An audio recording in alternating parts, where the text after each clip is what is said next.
But first of all, thank you so much to Marcin and Karis for inviting me. I've happily made that 11-hour journey, not 11-hour journey, 11-hour flight, 18-hour journey over to listen to and engage with the exciting scholars here today. So I hope to speak to you a bit about what Israeli oocyte extraction and exchange practices show us about global transnational reproductive practices more widely. In so doing, I'll be speaking about the research that went into my book, Extractions. So I'm going to read you an excerpt from that and also reflect a bit about where I think this leaves us in terms of global fertility markets and practices. So when I talk about extraction, I'm referring to the local Israeli term for race and ethnicity. When you meet people in Israel, it's quite common to be asked what your extraction is, what your ethnic and migration background is. The Hebrew word for extraction is motza. So literally, where were you taken out of? Extractions then are a shorthand for race and diaspora. Clearly also in this study about transnational egg donation between Romania and Israel, extraction stands in for what bodies are mined for under highly unequal global market for reproduction. In the year 2000, just as I was beginning this study, so a long time ago, two events took place that shaped this research and the questions that followed.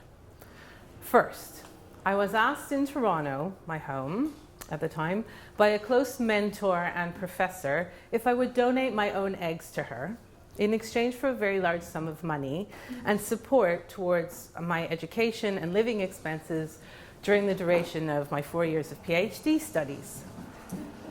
Her reasoning was that we were both of a similar ethnic mix. That is, both of us were both Mizrahi, or Eastern Asian Jewish, and Ashkenazi, or European Jewish. For this reason, she felt I'd be an ideal donor. After days of very serious deliberation, I decided I didn't want to be in that complex relation of power with her, where my gift and hers would structure our relationship. And and I was fortunate to soon after receive a very generous Canadian government grant to support my PhD research. So it meant I didn't actually need the money in the end, which is a really lucky event. So a few months subsequent to this, when I'd already decided to study IVF in Israel and had started my PhD at Lancaster University in the UK, I read in the Israeli newspapers that 2 Israeli doctors were arrested for egg trafficking, hyperstimulating women's ovaries to produce more eggs, taking the supernumerary eggs from women in public hospitals unbeknownst to them, and using them in private IVF clinics in Israel.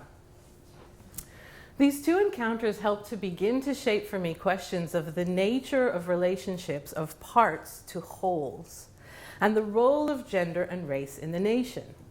I decided to ask then, is the egg a synecdoche of the nation in order to unfold these questions? That is, does the egg have a part for whole relationship to the nation symbolically in how people imagine them? That was from growing up with the kind of Israeli Jewish understanding that the individual stands in for the collective. That comes very strongly out of Jewish religious teaching. So in short, the answer would be yes, like for Mary Douglas and others, but obviously this isn't in any straightforward sense. Instead, borrowing from Marilyn Strathern and Corey Hayden's work on ricochet effects, meaning and culture is simultaneously produced in different so-called domains of knowledge and practice, and they resonate with one another and seep into and co-produce. I need to learn how to scroll on this computer. Sorry. There we go. And co-produce one another. Taking this approach in Israeli transnational reproduction has a role, I think, of queering Jewish kinship. I'll say more about this soon. It's well known that in Jewish culture, it is the identity of the mother that determines the cultural belonging of the child, i.e., you need a Jewish mother in order to be Jewish. And in terms of citizenship and belonging to the Israeli state, you need to be Jewish in order to properly belong to and in the state of Israel. Negotiations of which eggs and bodies are acceptable in transnational egg donation tells us something about the complexity of thinking around racialized selves, borders, and citizenship. I'm a Mac user. I'm very not used to this. So from the start, this has been a study that asked about how to make exchanges of oocytes palpable and how do we know about the nation, gender, and race. The research itself, my encounters with the Second Palestinian Intifada and with Romanian women in Bucharest, shaped the questions into what are the borders and boundaries of acceptability in the nation, and more recently I've been grappling with how do we now say something about the nature of migration and economic relations amidst all of this. When I arrived in Israel just months after 9/11, I was determined to study practices of making life in Jewish and non-Jewish Israeli society. But the context of this research seemed to constantly thwart that aim. The Israeli army was, similar to events in Gaza in the summer of 2014, entering Palestinian towns and cities, destroying homes, killing families. As I document in my book, the Israeli human rights organization B'Tselem showed incident after incident of the Israeli army detaining, injuring, or killing Palestinian women in pregnancy and labor. And I kept seeing resonances between the practices of egg donation and the supposed war the state of Israel was fighting. It was these encounters that made it seem urgent to think through not only what does reproduction mean, but crucially, how do we tell a reproduction story? Here's one instance of these synecdochic ricochet effects.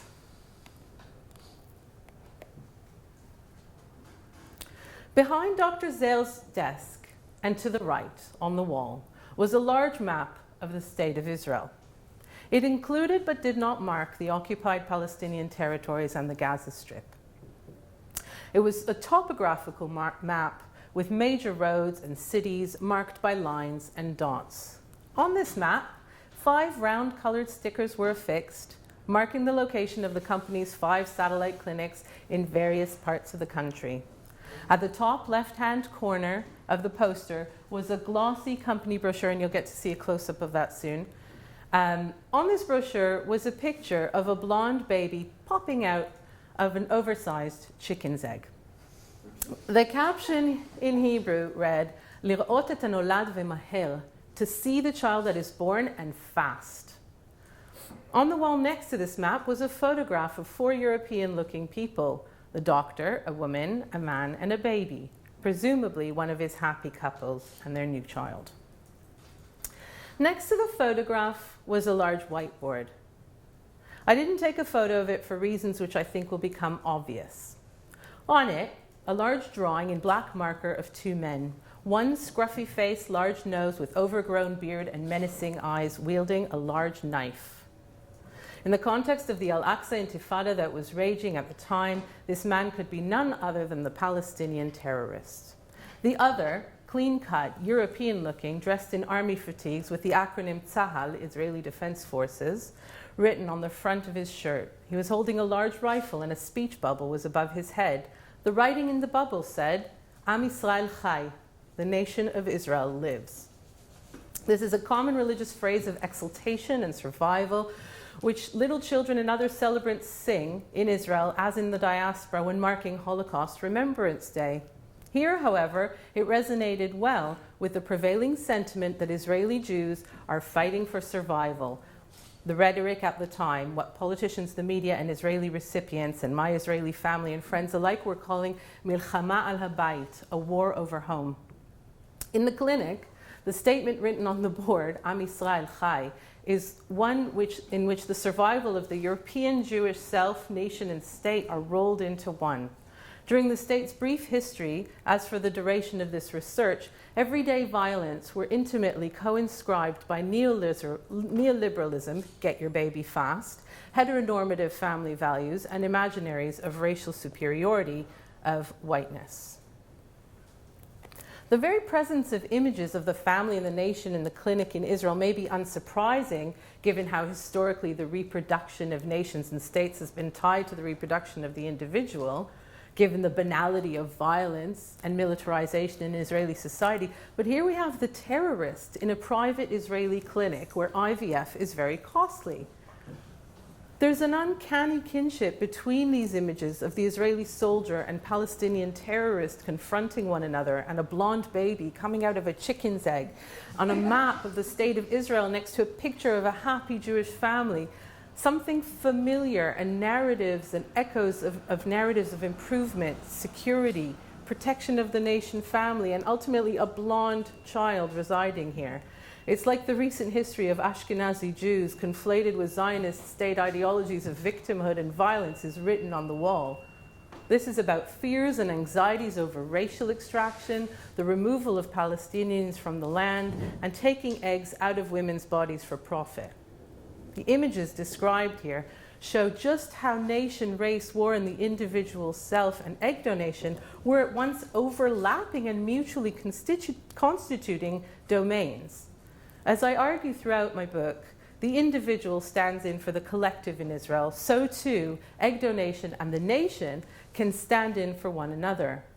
After observing these images, I couldn't follow the conversation that the other women were having in the room where we were standing. I tried unsuccessfully to make sense of what I'd just seen. When I asked around, I found out that the drawing was made by Dr. Zair's 10-year-old son and his friend who were bored while spending a day at the clinic a few months earlier. It had stayed on the wall for that long.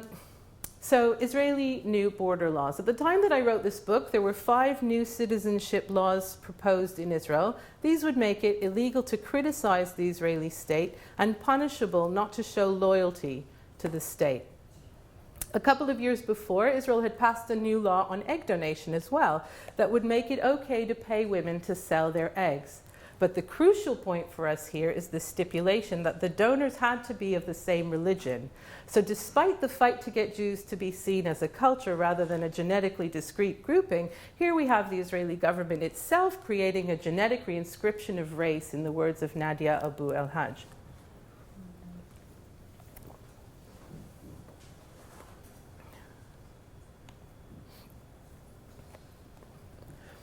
The anthropologist Margaret Locke's notion of local biologies has been extremely useful to feminist anthropology, allowing us to undo medical and cultural pathologization of women's bodies, to help to see the particular in order to contest gendered subordination of women.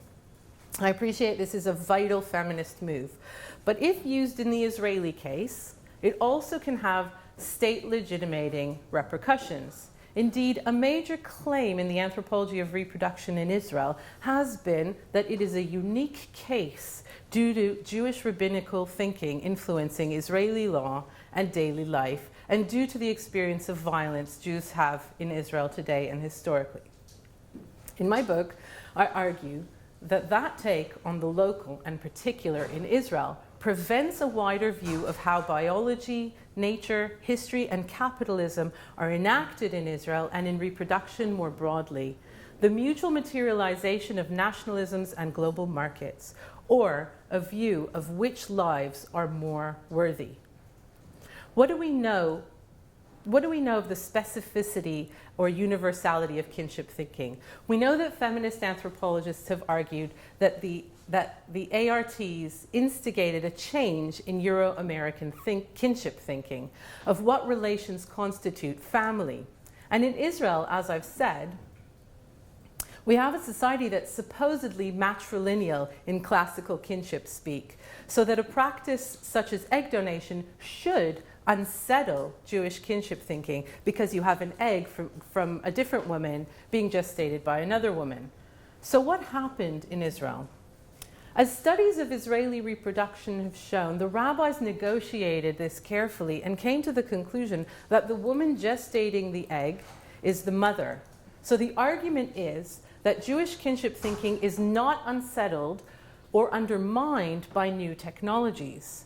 Their argument is that Israel is a unique case. But almost all of my interviewees negated this rabbinical thinking of gestation. They nearly all told me they felt like they were gestating their own adopted child, or like they were a surrogate, or it's not mine. Clearly, there was a big disjuncture between what the rabbis and law have argued and what people felt. Likewise, although the policymakers listened to the rabbinical argument for a little while, eventually they decided that rabbinical thinking was incorrect. Today's egg donation law in Israel adopts the biogenetic understanding of kinship. This is traditional Euro-American kinship thinking to the core. You have to legally adopt your egg donor child or baby from surrogacy. Why is this important? I'll read a teeny bit from the book.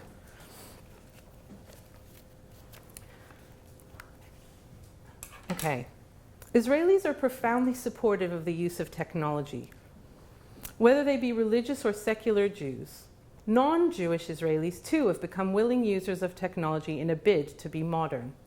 This modern attachment, that's coming from Rhoda Knana's work, this modern attachment of Israelis to technology, however, may confirm something other than the uniqueness of Jewish kinship thinking. It may in some sense show precisely the opposite, a desire to be technologically advanced, as well as leading the world in global economies of tissue exchanges and preferring traits that confirm whiteness, all demonstrate the very Western or Euro-American nature of kinship ideals in Israel.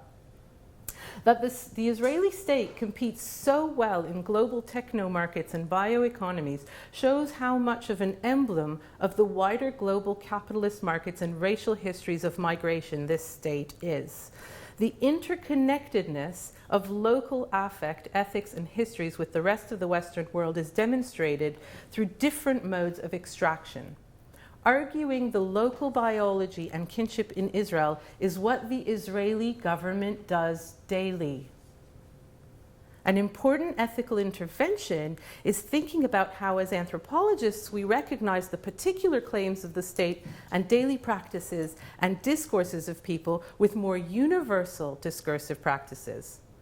The practices in extractions show the ways in which the focus on the particular to the exclusion of the universal in this context is a profoundly ideological act. Israeli kinship, nature, and biology are entangled with capitalism, histories of imperialism, and migration. Jewish notions of matrilineality formed in part during attacks on Jews as Jews. Contemporary Israeli thinking, including race, religion, and nationality, is formed in the context of rhetorics of the state about attacks on Jews as Jews. In this context, it would perhaps be better to think of Israeli kinship here rather than Jewish kinship.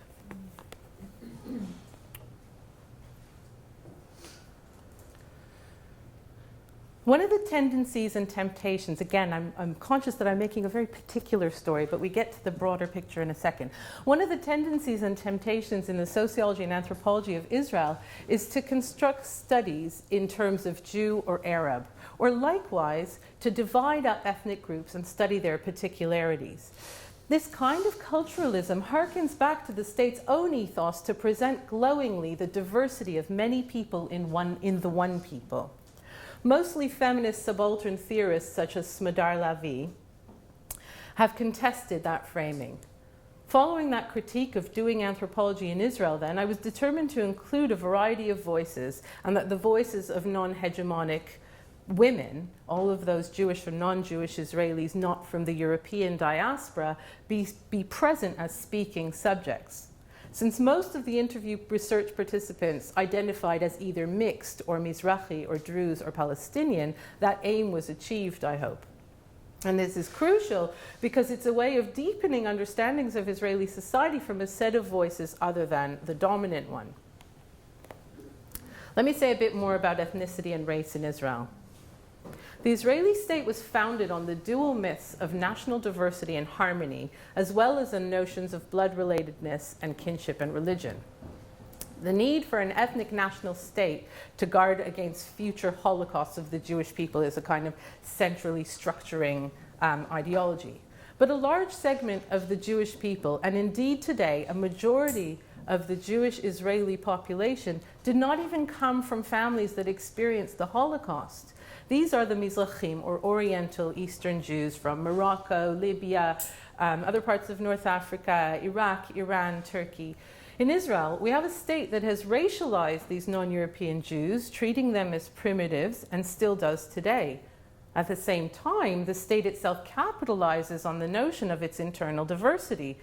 Mizrachim generally occupy the bottom layers of society, experiencing the sharp end of Israel's senselessly hyper-bureaucratized society, and not so subtle characterization of us as lowly, crass, and barbaric. One of the clinic technologies in cross-border egg donation that I analyzed was this preferred external features form. This form asks couples in a private clinic north of Tel Aviv to fill in skin, hair, and eye color. And you can see all the other items they ask you for. My analysis of the responses on these forms confirm the work of other Mizrahi thinkers who argue that the Israeli state reproduces an Ashkenazi or European elite within Israel. Indeed, these forms demonstrated a reproduction of whiteness and Europeanness within the desires of Israeli egg recipients for Romanian donors.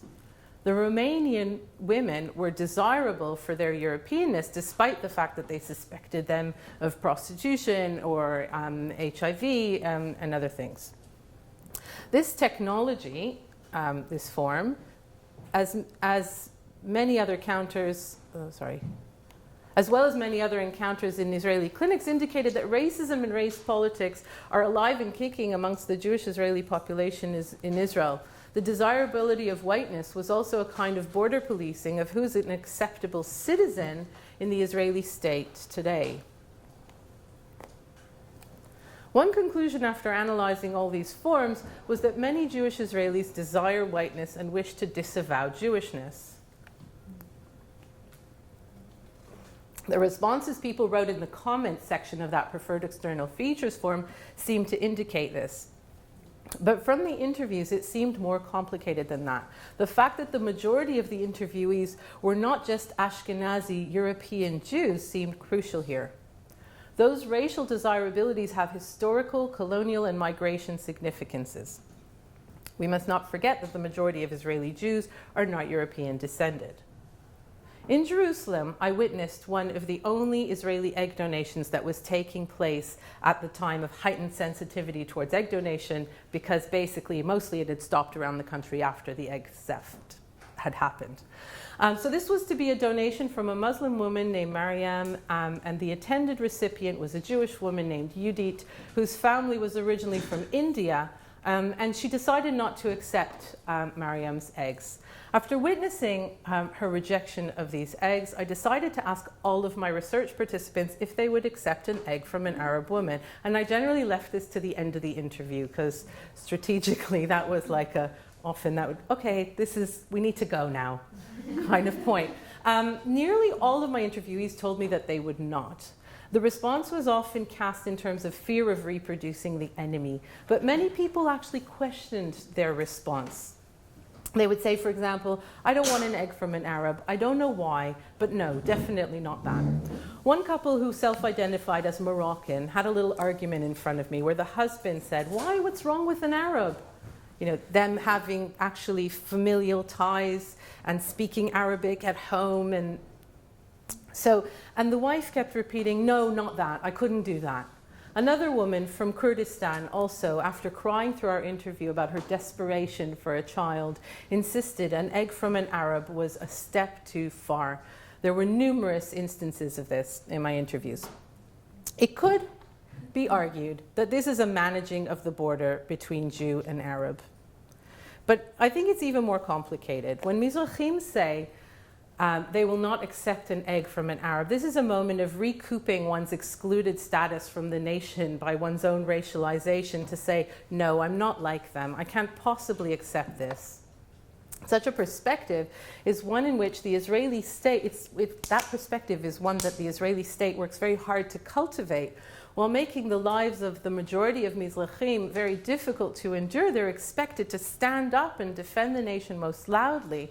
In the latest Israeli elections, Prime Minister Benjamin Netanyahu managed to get himself re-elected really cleverly at the last minute, basically, by drumming up,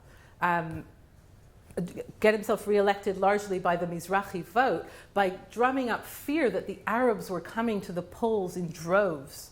The temptation to be recognized as heroes of the nation rather than the most denigrated subjects may have been too great.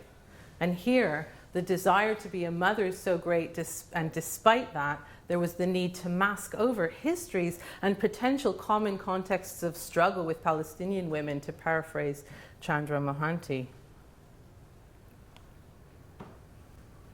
Today, with the rise of Jewish Israeli fascism, the writing on the walls outside Israeli clinics that I witnessed, in my book I've got pictures of just outside clinics, people graffitiing, death to the Arabs, war against the Arabs.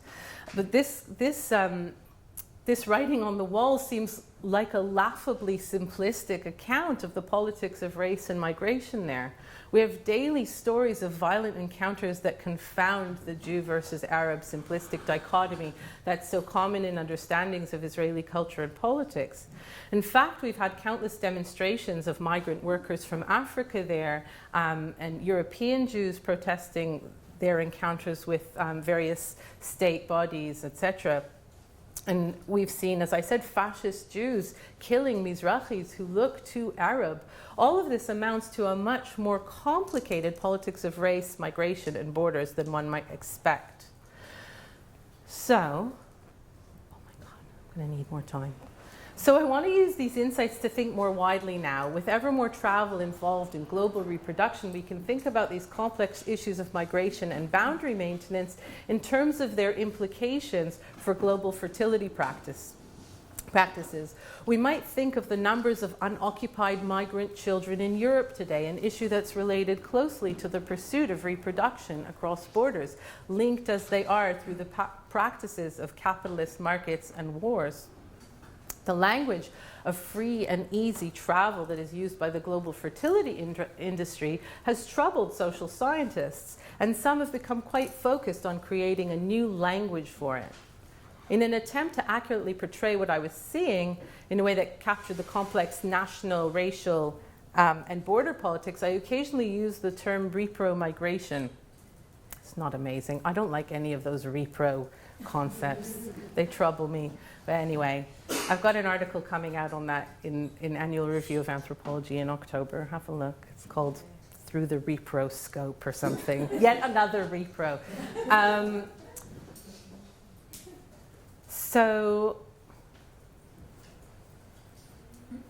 So this repro migration is about thinking about all sorts of connections, emotional and historical. Romanian Jewish women getting eggs from Romanian women. That didn't seem such a big leap, actually. My parents, grandparents, they're Romanian. Romanian women, not so foreign to me. On the other hand, the Romanian women themselves, they couldn't move. They were selling their eggs in order to be able to move, to leave a horrendous political, economic space that they were living in. And what's important about the Israeli example then is not that it exemplifies an interesting example of racism and nationalism, etc., but rather that what happens there can be a signal or a warning of what is happening globally, both in relation to migration and racism and reproductive politics. Global assisted reproduction has grown in recent years to a multi-billion-dollar industry with millions of cycles of in vitro fertilization performed and more than 5 million babies born. Part of that includes a rise in cross-border assisted reproduction, also comprising an industry in the billions. Egg donation and surrogacy in particular, two of the leading reasons why people traverse national borders for assisted reproductive technologies, have more than doubled over the last few years. At the same time, ethical and legal debates have meant that old hubs for certain techniques and practices have been shut down, and new hubs are opening up. In this period from the first birth in 1978 until today, ART around the globe has gone on a journey from being a slightly hushed and secret thing one did, if desperate, to a more socially accepted thing for many. There exist hundreds, if not thousands, of online spaces dedicated to its promotion, company websites, Facebook pages, Twitter feeds, blogging, commissioning mums, self-disclosing oocyte donors, presenting a vast effective assemblage of transnational reproduction. Hampshire and Simpson have called this the third phase of IVF, where it opens up to ever more new constituencies in terms of geography, ethnicity, and class. And the social scientists have followed on their own quests. Contemporary anthropology boasts a burgeoning examination of reproductive tourism. I'm not going to go through all the themes that it examines because you know about those themes. So I'm emphasizing that tons of work is being done on this, really extensively and geographically very, very dispersed, all over the place. But the question is, what becomes naturalized through this anthropological, sociological study of transnational reproduction? What do anxieties and debates about the naming of reproductive tourism, so central to so much of this work, indicate about the tensions that we have around the role of the social scientists, about anthropology and sociology in this domain? Is anthropology today simply about naming, or have we got some wider social and moral obligations here?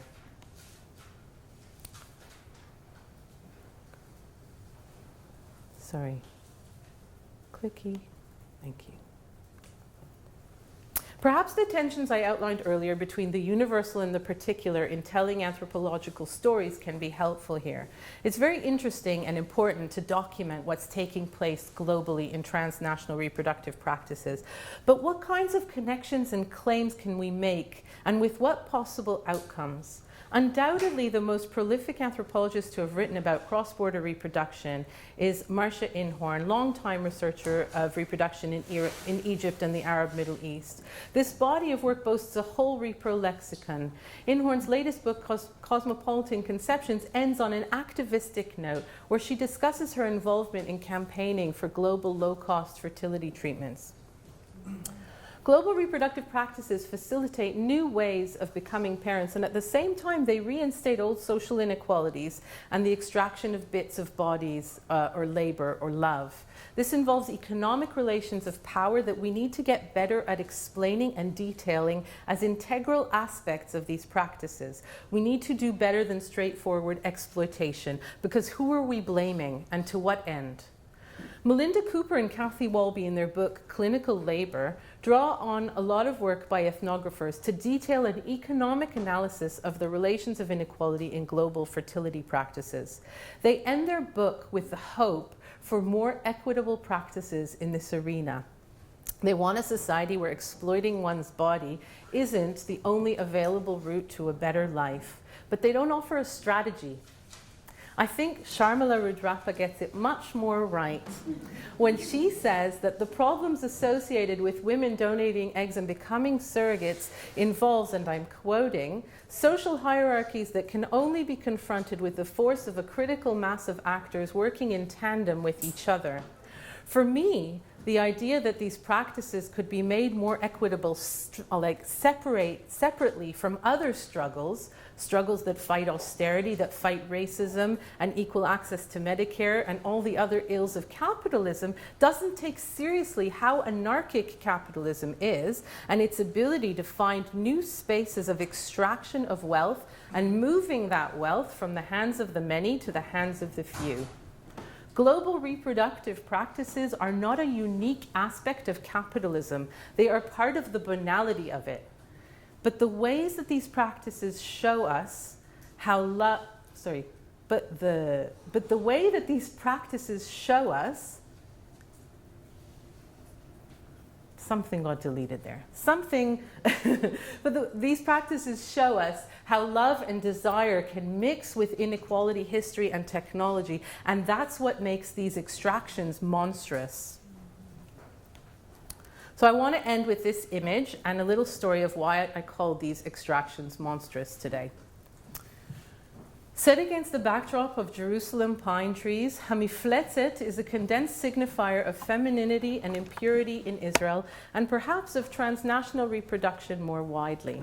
Across the street from her and pointing in her direction is a road sign saying, "To Bethlehem." On my way to and from the hospital every day, I passed this huge sculpture.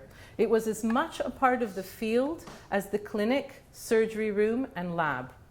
Hamifletzet reminds me of the monstrous social situation in which this research was carried out. of the structured but somehow unruly nature of IVF across national borders, in public as well as private medicine. Finally, it reminds me of the cobbling together of theoretical approaches to make a coherent narrative about egg donation, and what opportunities for critique you would miss out without that messiness. Commissioned by the city of Jerusalem in 1972, the outdoor sculpture commonly referred to as Mifletzet, Hebrew for the monster, was created by Niki de Saint-Phal, a French surrealist artist. Officially, it's called the Golem, but everyone knows it as the Mifletzet. Origin stories of the Mifletzet have gained the status of urban legends. Hold on a second. The images of the monstrous and the golem are both interesting and relevant here. The golem is that mythical Jewish creation of the Middle Ages made artificially in Prague by making a man out of clay and chanting Jewish mystical incantation. This creature in the myth was supposed to protect the Jews from attack, which the community was tragically subject to regularly. The golem sadly became uncontrollably violent and began violently attacking and killing the people around. And in some of the myths, he even killed and attacked the Jews instead of protecting them. The golem, or monster, uncannily tells us a story of the state of Israel, a state where Jews are more vulnerable to attack than they are anywhere else in the world. I want to suggest here that the Israeli example is indexical of a wider set of global issues around reproduction, justice, race, and gender politics. Monstrous, then, indicates the two meanings of the word to show, monstrar, and to warn, moner. I'm totally mispronouncing that. Global oocyte extractions and surrogacy are monstrous in terms of how they can show the unruliness of capitalism, the perpetuation and creation of new avenues for making and consuming race and racism, and the way they telescope us in to issues of gender and sexuality. They warn us about where the global economy and practices of justice and injustice are going. The question for me remains, what is the role of the social scientist in all of this? Thank you.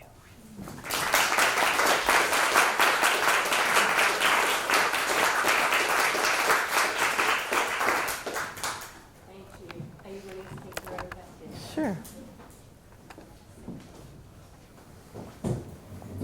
Yes.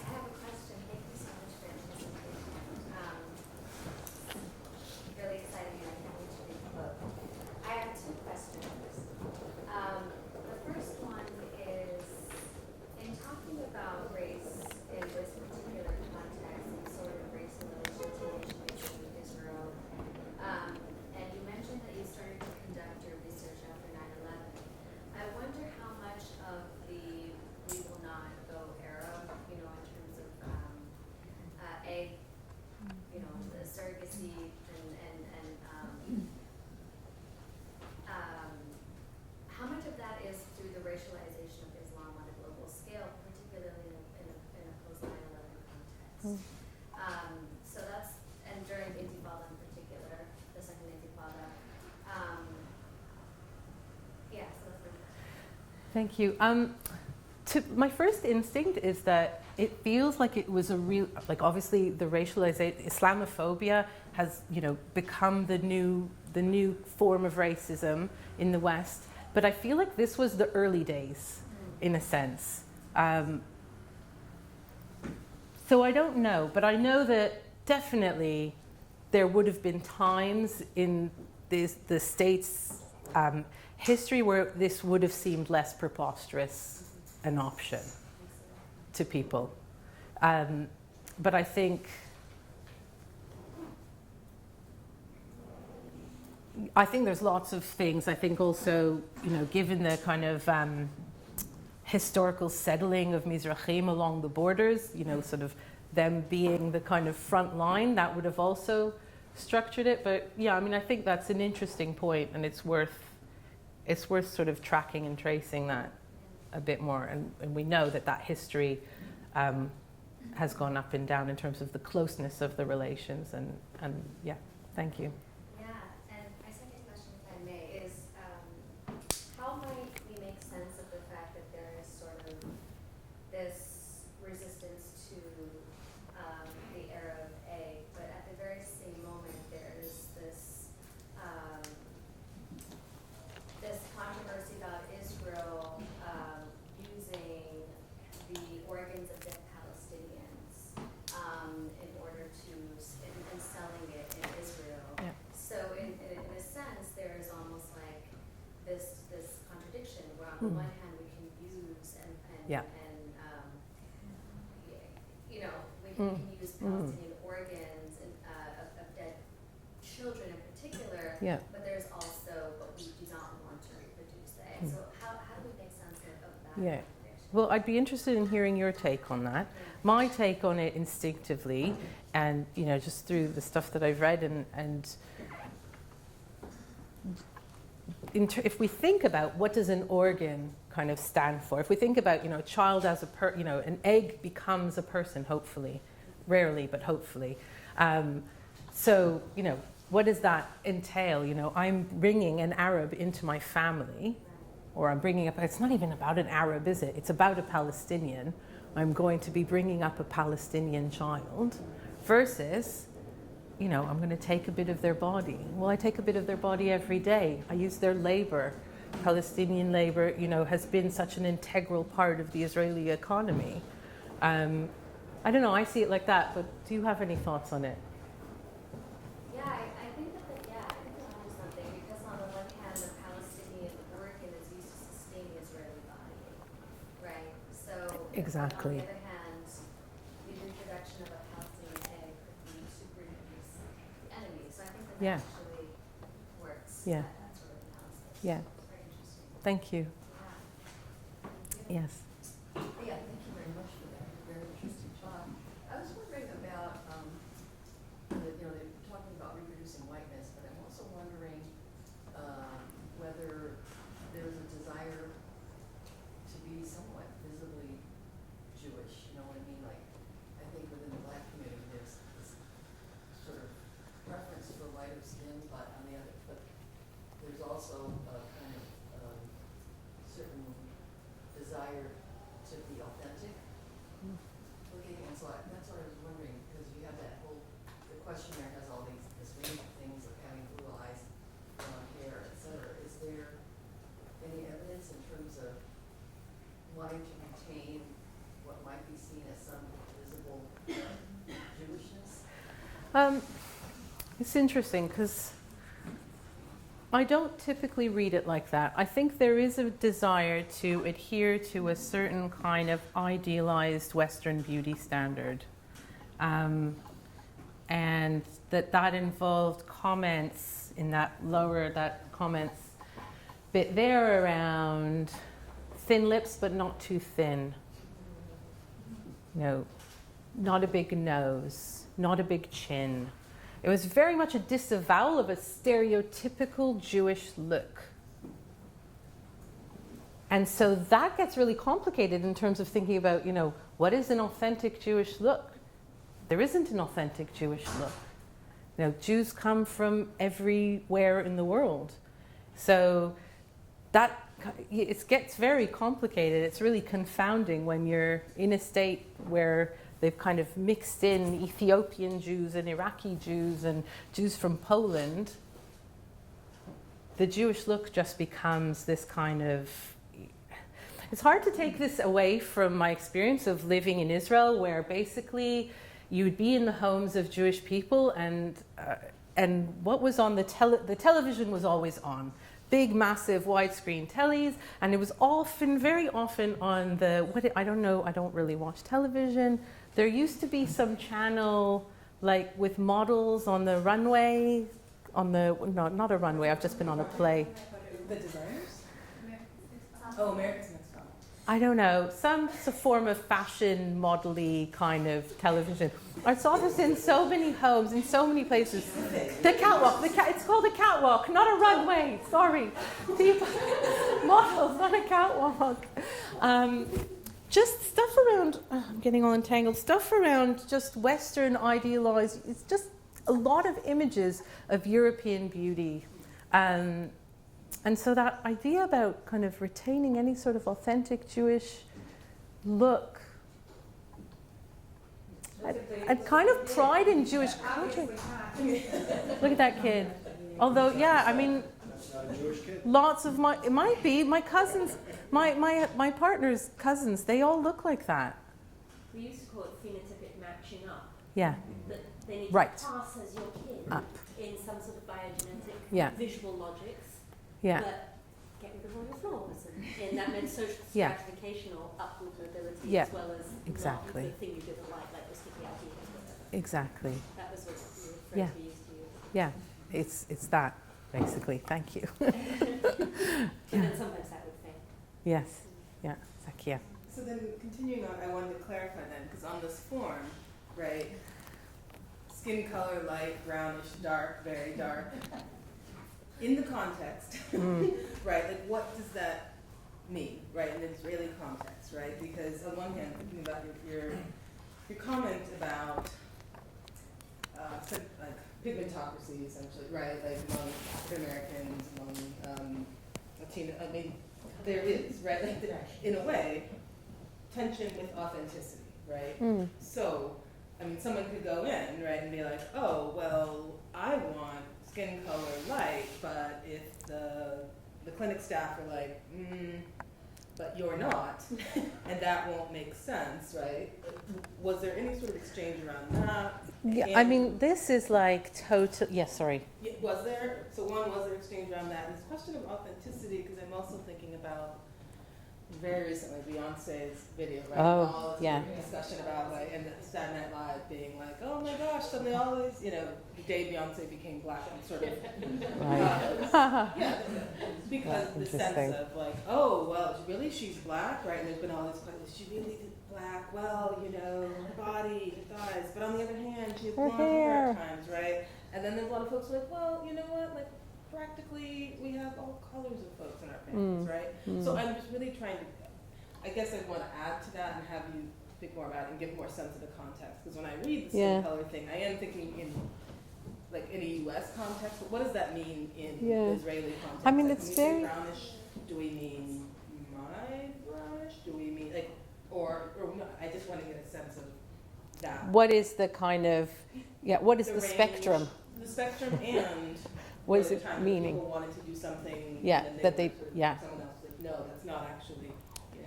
So, right. So I'll start with the first one, which is, it sounds to me like, was there a contradiction between what people asked and then what they got given, negotiated with the clinic, yeah? So I talk about this form as a technology of race. This was just very much a form for creating hopes about, you know, what they could imagine in their baby.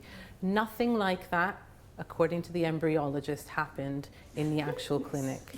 I mean, I was in the lab in Romania with the embryologist, watching him match stuff up. There were inconsistencies. You know, I was with the donors during their oocyte extraction procedures, and then I was in the lab, and I could see names and amounts of eggs and eye color and hair color. And often the eye color and hair color was written down incorrectly.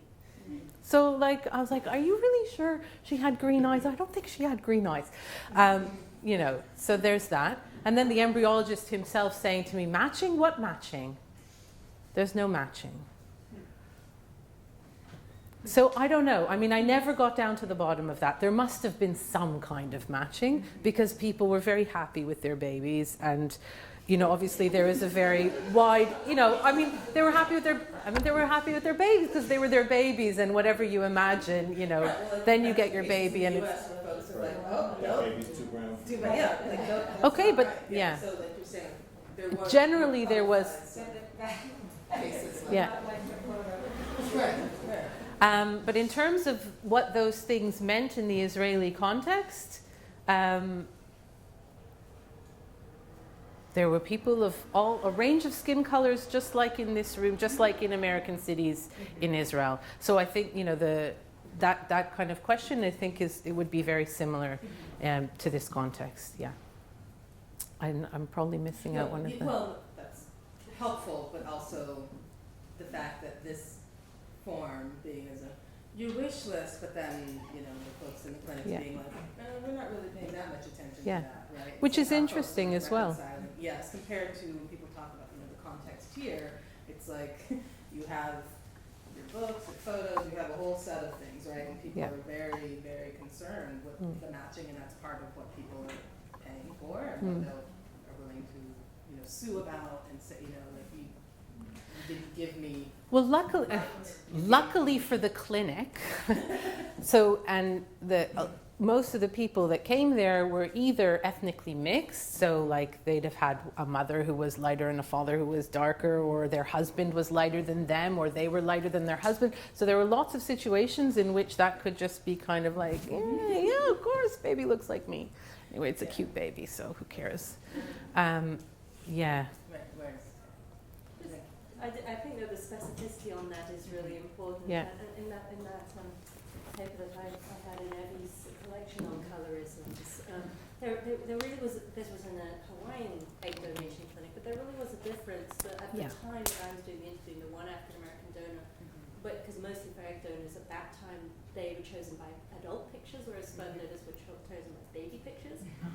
They were, which is a whole kind of sexualizing weird thing going on, Kinship-y thing going on anyway. Yeah. But the African American donor put pictures of her two children because they were different skin tones to say history of passing and all this stuff. It can come out different. That's how we read blackness in America. I need to do this.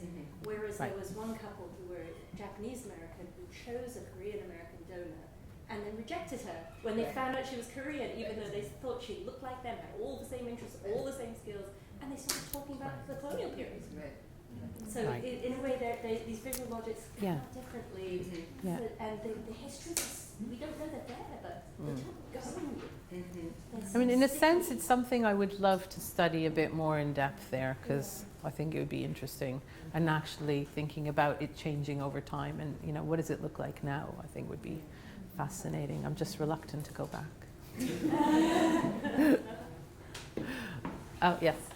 I was really interested in the account you gave of the shift where the rabbis first said that Jewishness comes with the gestational mom, and then afterwards you have to do an adoption.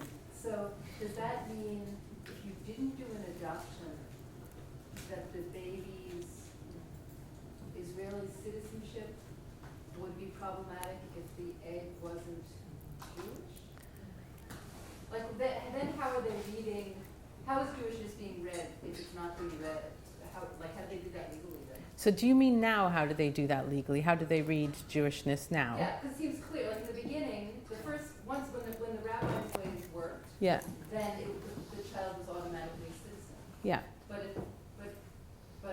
But you still had to fill out some sort of adoption papers, and it was so chaotic that nobody filled them out. So, Michal, Yeah. thinking back on that, Yeah. thinking about the Israeli gay men that, Yeah. showed on bus or Right. going to the top, where they're actually using Indian egg donors. Yeah. Right, and how does that play out with, obviously not Jewish egg donors. Yeah. Obviously not. No, that would be Jewish. interesting to find out more about So that. how Much plays more out. recent practice, because I don't know how that works. I think the child, actually no, I think I do know how that works. I think the child has to undergo a conversion to Judaism. But there's someone there's two people doing their PhDs, just finishing their PhDs on Israeli gay men going to India for babies. Sibyl Lustenberg at Bern in Switzerland, and Adi Moreno in Manchester in the UK. Yes, you're externaling for her, aren't you? So really brilliant stuff, and they'd know more about that. But the status of the child is not Jewish. So it goes back to Nadia's Jawah's Yeah. kind of argument about the sort of racialized reinscription. Yeah. That- Definitely. But there was a kind of shift or a normalization, or it took them a moment to get that into line. Yeah, there was a kind of, new technology. So we want to really be open to this. We want to, reproduce. We want to have more Jewish babies. That's very important to the state, to have more Jewish babies. Oh yeah, we've got this series of events. Obviously, the hugely oppressive history of European Jews living in Poland and Russia, where they were subject to so many centuries of being raped. And then what do you do with the child? You have to be able to enclose the child within the bounds of the community. So there became this kind of looking back at the religious texts and seeing that, Leah was the surrogate of Rachel. I can't remember. I grew up, studied in a Jewish religious school my whole childhood. I don't remember this. But they kind of looked back to Jewish religious texts and then kind of Jewish experiences in Europe and said, okay, well, these babies are Jewish babies. And then all of a sudden comes, the global war on terror and Islamophobia and, the rising sort of tension around borders and creating imagined borders. And then it's all of a sudden, okay, this has to be made part of, that was built into the egg donation law as well. That's how I read it, at least. That was kind of informing every part of the kind of social consciousness at the time. Yes? Have you come across in your study this question of deep ancestry, Jewishness? There have been these studies on Jewish genes that have been published around 2010, and this idea that there is indeed a Jewish gene. And actually, quite a few members in the Jewish community were very happy about this, because there was this idea that we share a genome or genomic basis. And it's not just religion, but there is this idea of kinship. And then how does this factor in this whole idea of surrogacy? Don't know, but it's so, I have to think about that, but it's so interesting that becomes something that's really desirable, because then you have the other flip side of the scientific study that found that actually Jews and Palestinians are the most closely genetically related groups of people in the Middle East.